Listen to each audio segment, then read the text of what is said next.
Hello! Last time, we explored how feedback offers fresh perspectives that can help you improve your designs. Now, let's discuss a common type of feedback activity for UX designers. It's called a design critique session. A design critique session is a planned period of time where UX designers present their work to team members and listen to feedback. Design critiques are also a great opportunity for you to practice giving feedback to other team members.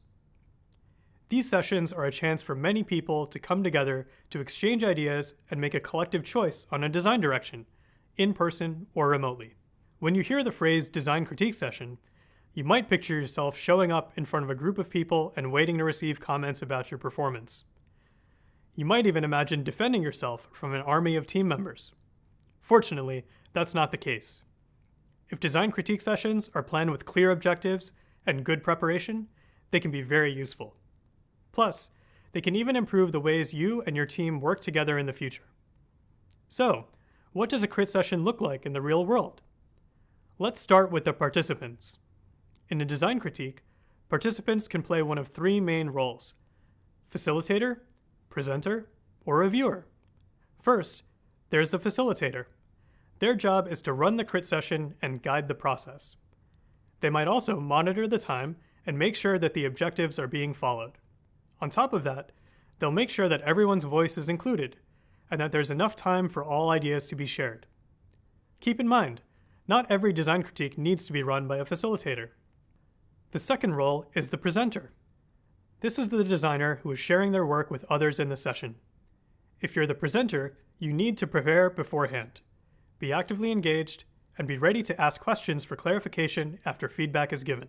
The final role is the reviewer or critic. The reviewer gives feedback about the design and offers clear actions to take. There is usually more than one reviewer in a design critique.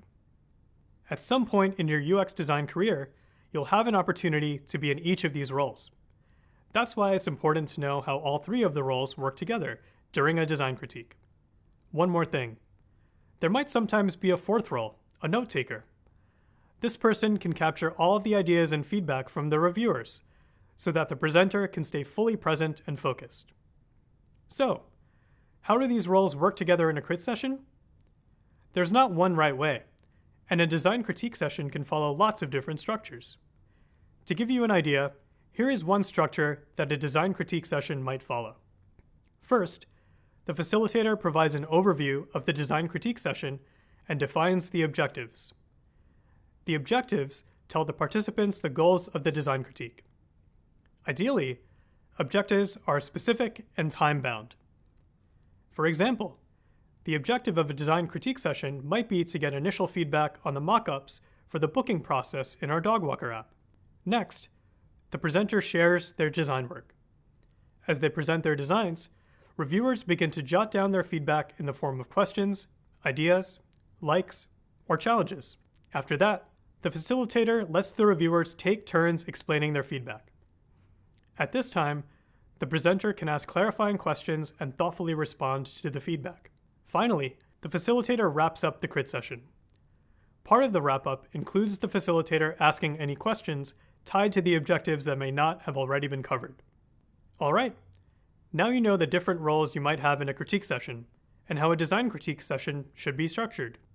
Up next, we'll discuss making the most of a critique session when you are presenting your own designs.